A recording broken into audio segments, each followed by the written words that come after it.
कोई भी कार्य संपादित होता है तो उसके लिए कारणों की बड़ी आवश्यकता होती है। बिना कारण के कोई भी कार्य संभव नहीं है। कारण सदृशम कार्यम, इस प्रकार उक्ति मिलती है। आगम में उल्लेख है कि कारण के अनुरूप ही कार्य हुआ करता है। समझने के लिए आपने चना बो लिया तो चना ही उगेगा, गेहूं तो नहीं उग सकता। उसी प्रकार इसको बोलते कारण के अनुरूप कार्य होता है।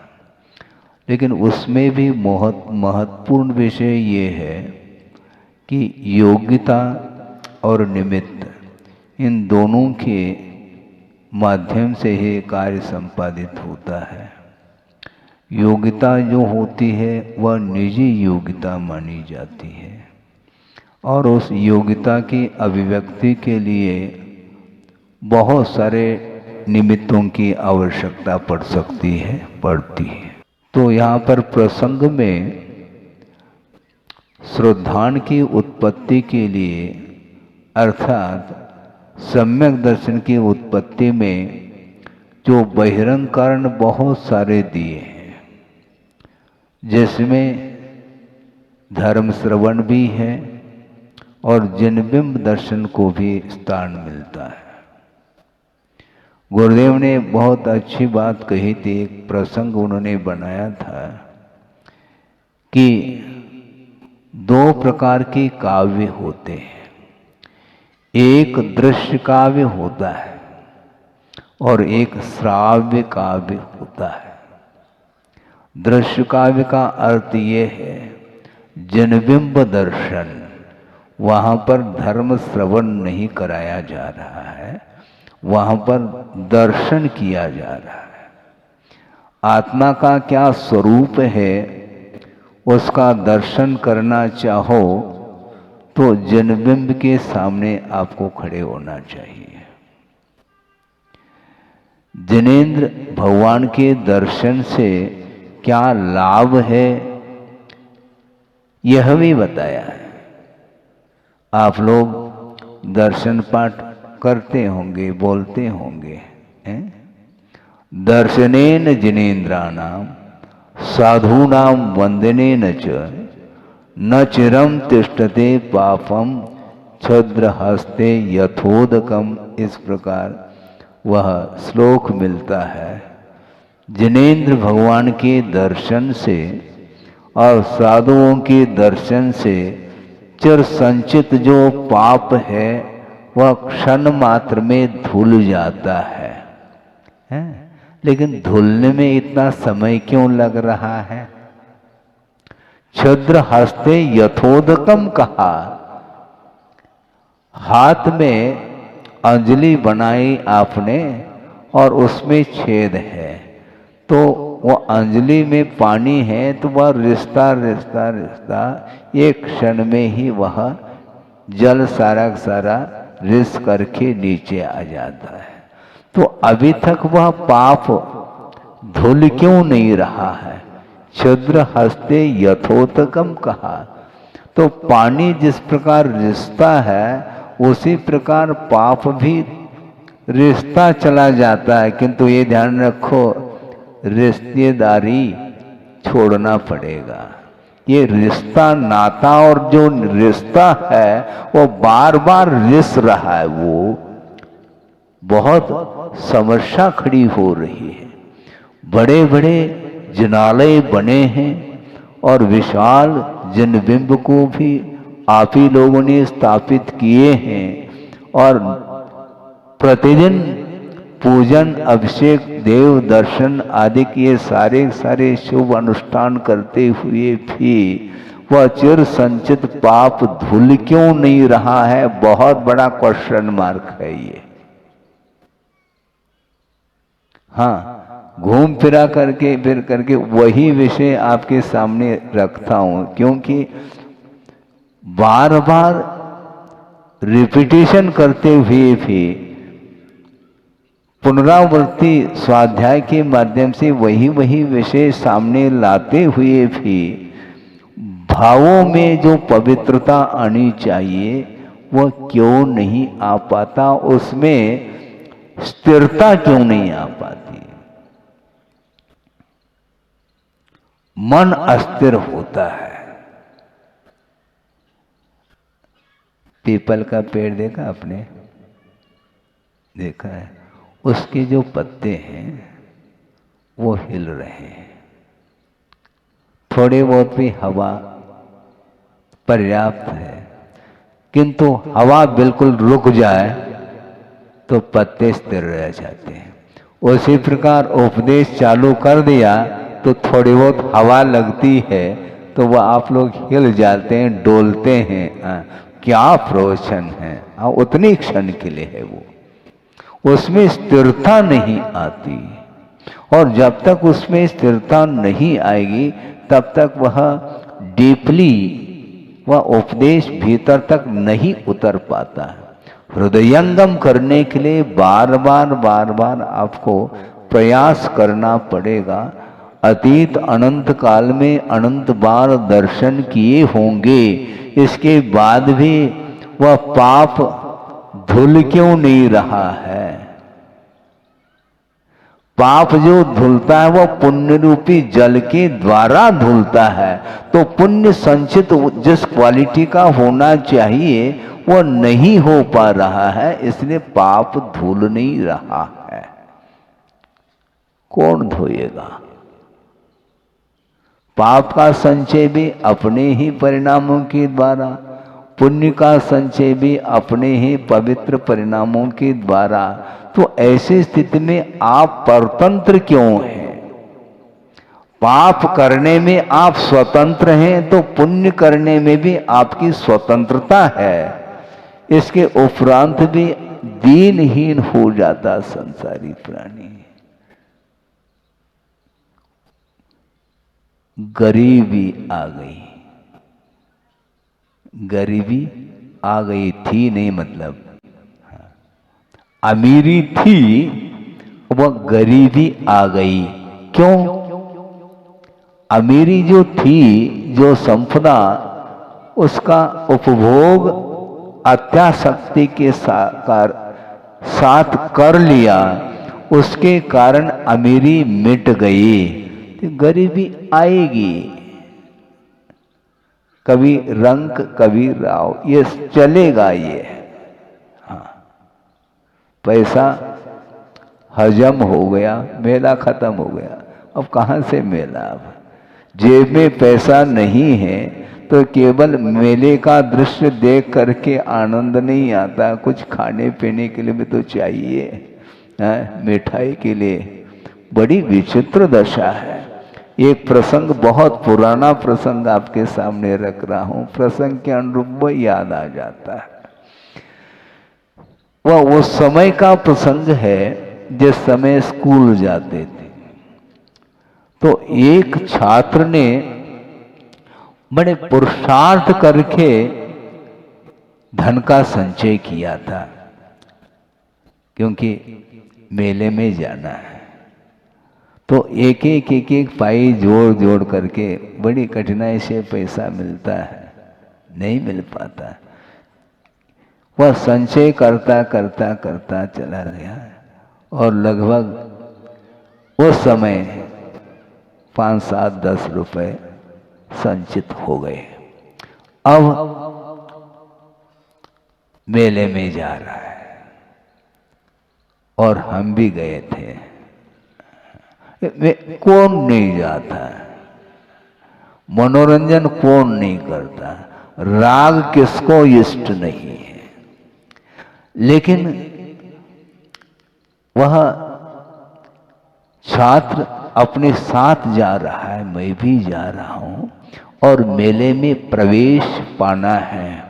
उसके पहले ही वह दृश्य देखने को मिलता है। मतलब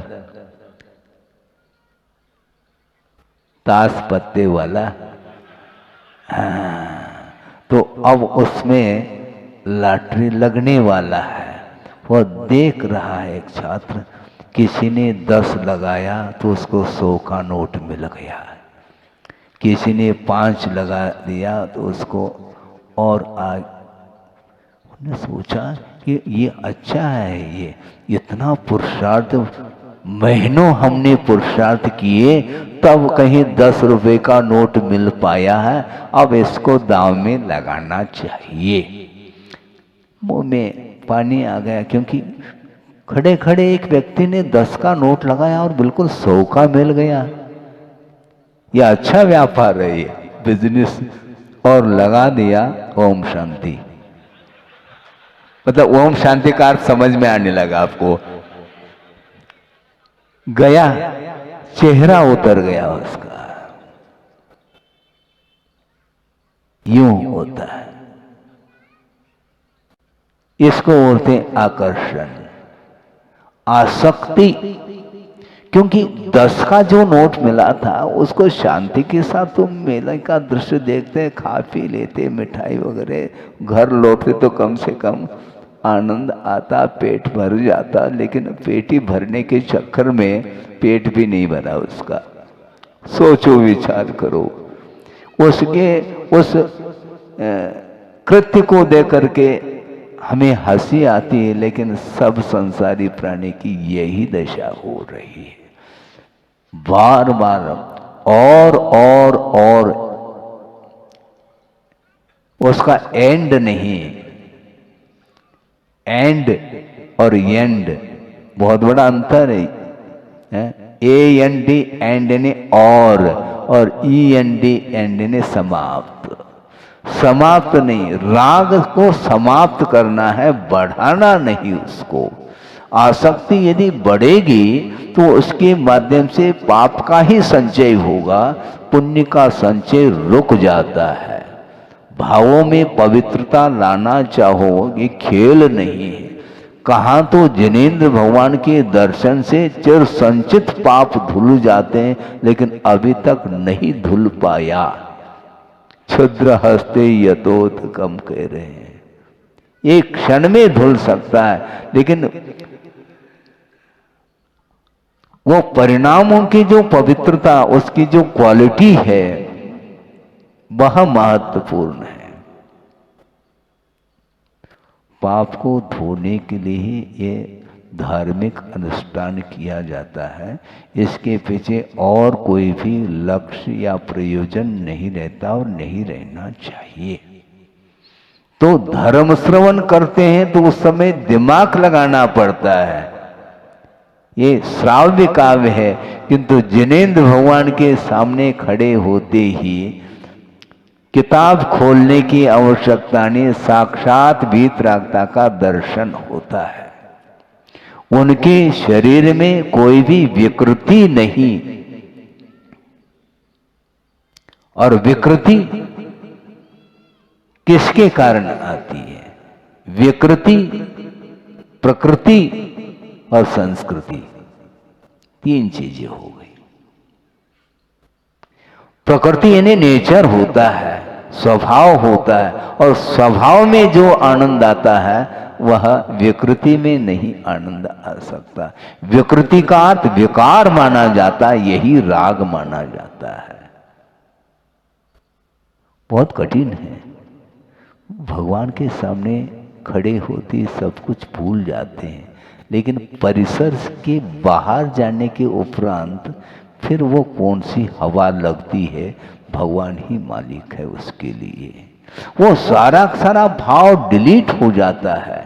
इसलिए मैं बार बार इसको फोकस बना रहा हूं, क्योंकि अब और कितना समय लगेगा पाप को धोने में। संचित पाप को धोना है, पाप का संचय करना नहीं नए सिरे से, लेकिन वह पाप का संचय करता चला जाता है। राग के कारण वह पाप संचित हो रहा है। निर्जरा और संवर में बड़ा अंतर है। संवर का अर्थ होता है रोकना, जो आया हुआ उसको निष्कासित करने का नाम निर्जरा है। और आचार्य कहते हैं जो असंयमी होता है उसकी जो निर्जरा होती है वह गज स्नानवत कहा। क्या कहा? मैं कविता बनाएंगे इसके ऊपर आप प्रवचन के बाद। अभी तो सुनो, गौर से सुनो, कविता बनेगी। मैं क्या कह रहा था? मैं ये कह रहा था गज स्नानवत कहा। अविरति अर्थात जो गृहस्थ असंयमी है उसकी भी निर्जरा तो होती है, किंतु वह निर्जरा गज स्नान के समान क्यों कहा, ये विचारणीय विषय है। इसलिए क्योंकि उन्होंने उदाहरण दिया हाथी जिसको गर्मी लग रही है ग्रीष्म काल में और प्यास भी लग रही है, और वह सरोवर के पास पहुंचता है और स्वच्छ जल है उसमें वह डूब जाता है। गर्मी बदन की शांत हो जाती है और वह जलपान करके वह वापस आ जाता है। धूल धूसरित जिसका शरीर था वह स्वच्छ जल में अवगाहन करने से वह शरीर क्लीन हो जाता है, स्वच्छ हो जाता है, और बाहर आते ही अपने ही सूंड से धूल को अपने माथे पर उछाल लेता है। ये किसके लिए उदाहरण दिया है? गृहस्थ के लिए उदाहरण दिया है। उसकी यही दशा होती है। धार्मिक अनुष्ठान करते समय परिणामों में थोड़ी पवित्रता आती है, किंतु बाहर जाकर के पुनः वही धूल उछाल लेता है राग में, और वह स्नबित होता है, डूब जाता है। ये राग में अवगाहन करना ठीक नहीं। भावों की निर्मल सरिता में अवगाहन करने आया हूं, या फिर बाद में वो धूल क्यों उछालता है। और आज हम क्या करें, हम बहुत मजबूर है इसलिए मजदूरी करनी पड़ेगी, ये ध्यान रखो। हाँ, ये मजदूरी ठीक नहीं। कौन बाध्य कर रहा है आपको? कोई बाध्य नहीं करता, स्वयं ही बाधित होता है, स्वयं की ही इच्छा जागृत होती है।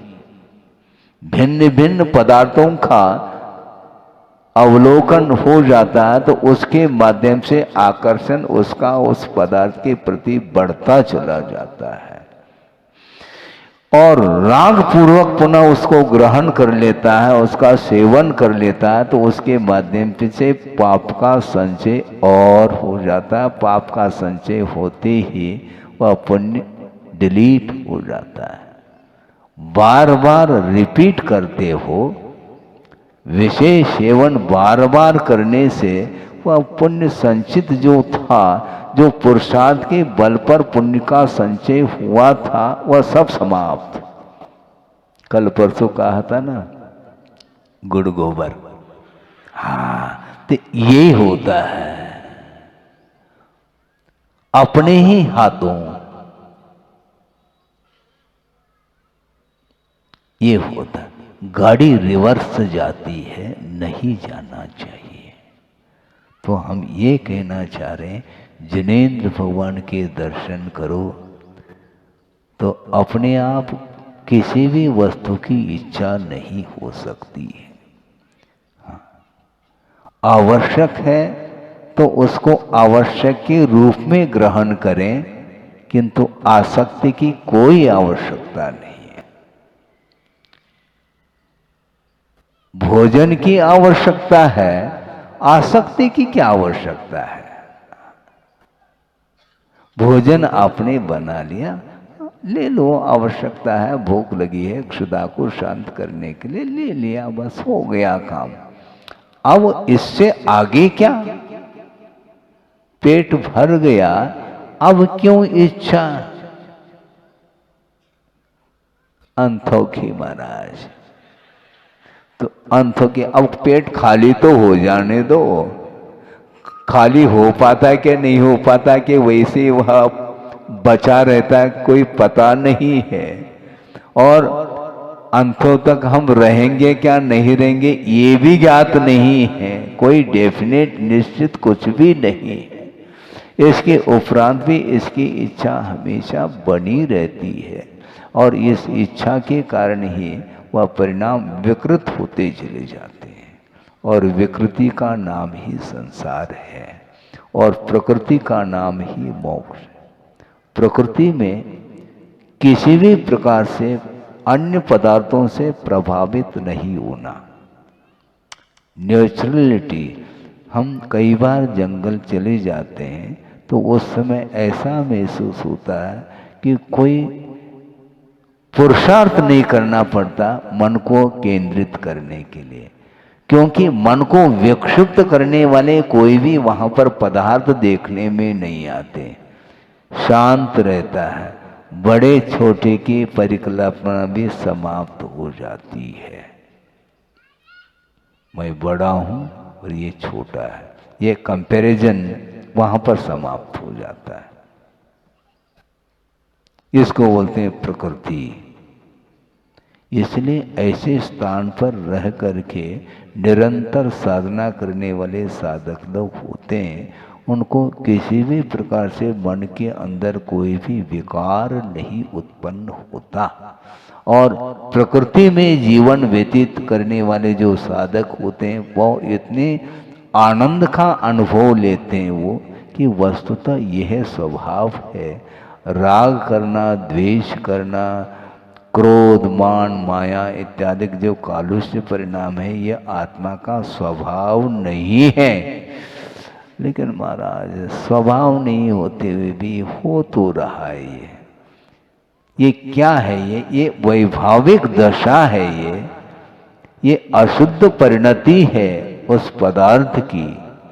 उसको समीचीन उसका परिणमन हमें करना है और उसी के लिए ये विभिन्न प्रकार के जो साधन दिए हैं, जिन बिंब दर्शन, धर्म श्रवण आदि आदि, इसके माध्यम से ही अतीत का वह राग समाप्त हो सकता है।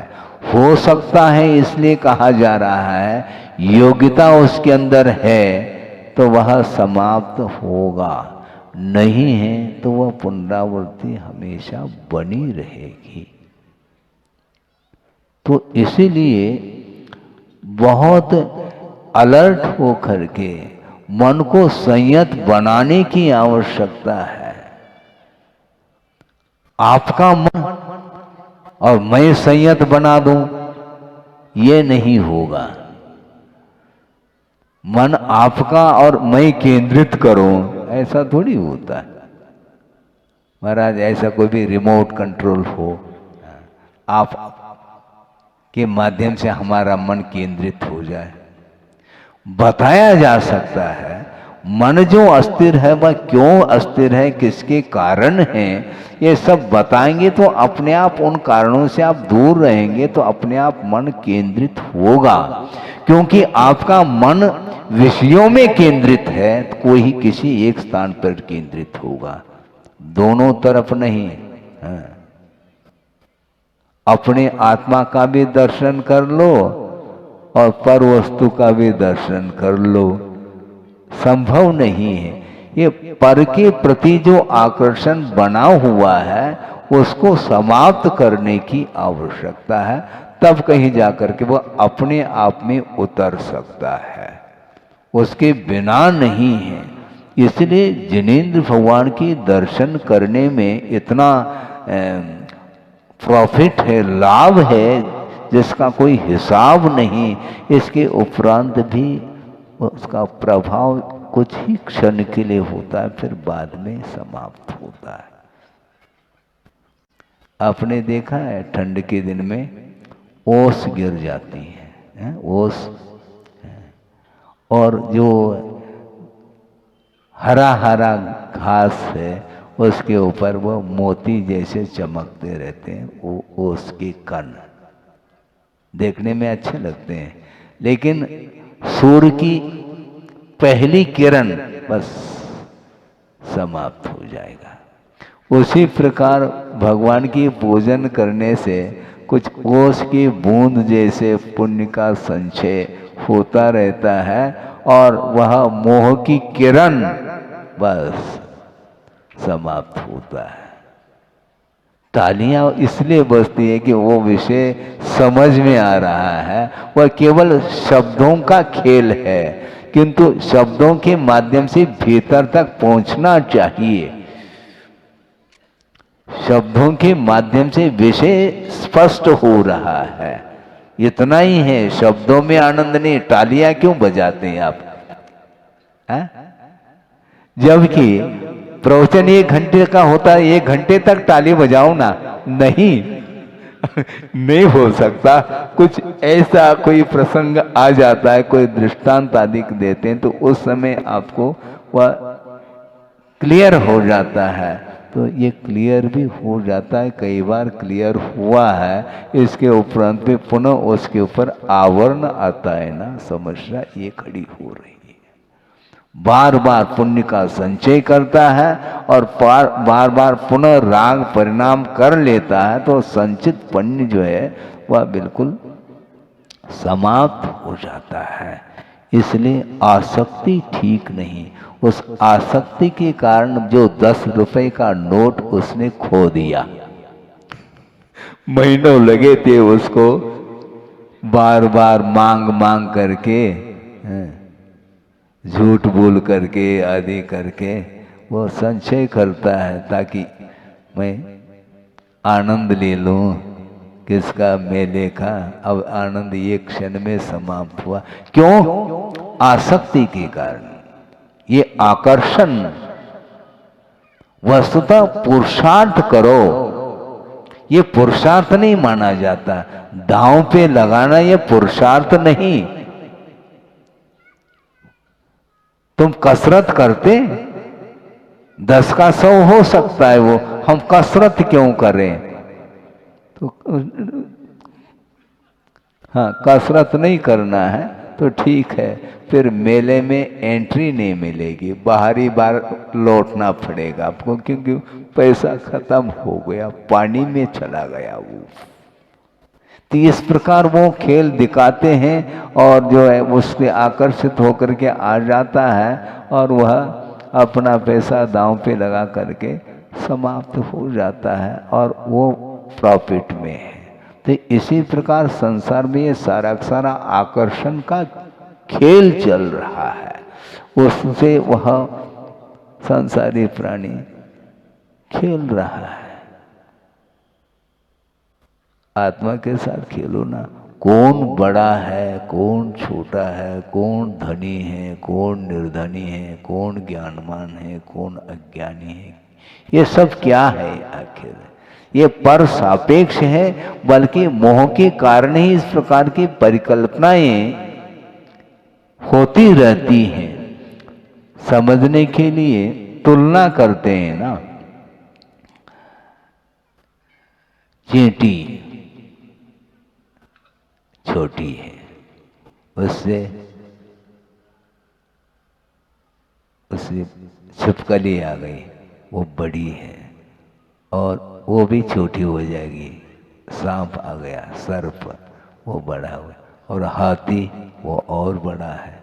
तो ये सब सारे सारे छोटे बड़े की जो परिकल्पना है, ये केवल अवस्था विशेष की अपेक्षा से है, किंतु आत्म तत्व की ओर अथवा जीव तत्व की ओर दृष्टि जाती है तो प्रत्येक जीव अनादि काल से आ रहा है और अनंत काल तक वह जीव बना रहेगा। इसलिए कोई छोटा और बड़ा है ही नहीं। जो नाती है ना, हाँ, वो दादाजी के अपेक्षा से वो नाती है। दादाजी बुजुर्ग हो चुके हैं, लेकिन मैं ये कहना चाहता हूँ वह नाती पूर्व भोग की अपेक्षा से वो बुजुर्ग था।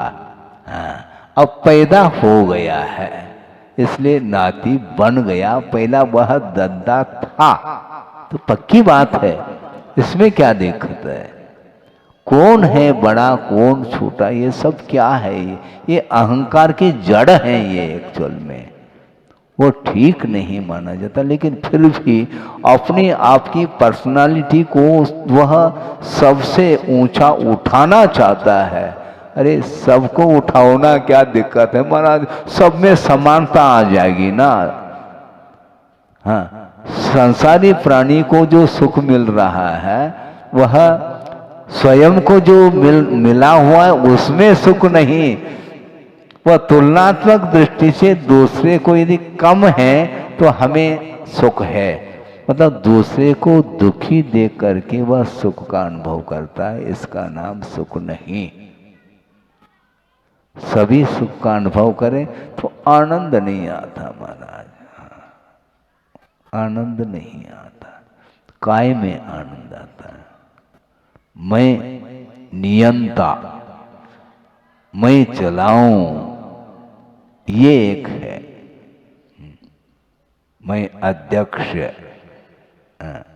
उसका क्या रस आता है? जैसे नींबू का निचोड़ने से रस आता है, ऐसा जो अध्यक्ष पद में कोई रस आ रहा है क्या? उसमें क्या आता है? लेकिन अहम का रस रहता है। वस्तुतः व्यवस्था बनाने की दृष्टि से प्रजा के हित में, समाज के हित में एक व्यवस्था बना करके सुचारू रूप से वह व्यवस्था बनी रहे, सबके लिए लाभ हो, इस दृष्टि से कोई व्यवस्था दी जाती है, वह अलग विषय है। किंतु उस कुर्सी को छोड़ना ही नहीं चाहता वो, उसी कुर्सी पर बना रहना चाहता है। ये क्यों बना रहना चाहते हो? तीर्थंकर है, निर्वाण को प्राप्त होते हैं तो उस सीट पर दूसरा आता है? दूसरा आता है। तीर्थंकर प्रकृति का बंद करो महाराज, हम भी कर ले, हाँ इन्हें ऐसे नहीं कर पाओगे क्योंकि कुर्सी की इच्छा के साथ करना चाह रहे हैं, वो नहीं होता। अपेक्षा के साथ कभी भी चीज नहीं मिलती है, मिल भी जाए तो वह क्वालिटी में अंतर आएगा। धर्म की आराधना करने से जो पद मिलते हैं वह पद दिए नहीं जाते, वह पद अपने आप मिल जाते हैं। वो तीर्थंकर पद है, चक्रवर्ती पद है, इंद्र पद है, आदि आदि। ये आराधना का एकमात्र प्रतिफल है। इसलिए दूसरे को देख करके मुंह में पानी आता है, हमें भी मिल जाए, हमें भी मिल जाए। हैसियत तो देखो, अपनी क्षमता सामर्थ्य भी तो देखो, सामर्थ्य के अनुरूप ही होगा। बैंक में पैसा रखा और कितना रखा? मान लो 1 करोड़ रुपए निकालना चाहता है बैंक से, तो ज्यादा रखा होगा, है? ऐसा तो नहीं कि लाख रखो और करोड़ निकाल लो, है? उसी प्रकार पुण्य तो इतना कमाया और मुझे इतना मिल जाए, परात भर मिल जाए, गलत बात है। ऐसा थोड़ी होता है। क्वालिटी प्लस क्वांटिटी सबको ध्यान में रखने की आवश्यकता है। उपसर्ग भयंकर भीषण उपसर्ग होने के उपरांत भी 3 ही मुक्त हुए। उन्होंने क्या पुरुषार्थ किया होगा? 1-2% भी यदि मान लो कम हो गए तो उसको पास तो नहीं कहेंगे ना। तो उसी प्रकार अपने को अपेक्षा के साथ यदि मान लो उपासना करते हैं धर्म की, तो वह उपासना में कमी मानी जाएगी। इसलिए उद्देश्य हमारा, टारगेट यही होना चाहिए मोक्ष के लिए, मोक्ष फल प्राप्त, हाँ मोक्ष फल की प्राप्ति के लिए। किंतु मोक्ष पुरुषार्थ करेंगे तो प्राप्ति होगी, कोई दिला नहीं सकता आपको। मार्ग प्रशस्त किया जा सकता है, किंतु मार्ग पर चलने को अपने को ही चलना है। बता दिया, ये साइन बोर्ड है, मैलेज पत्थर है, यहां से इतनी दूरी है। उसको देख लिया तो बिना चले वहीं पर बैठे रहो पत्थर के पास। तो वो क्या है फिर?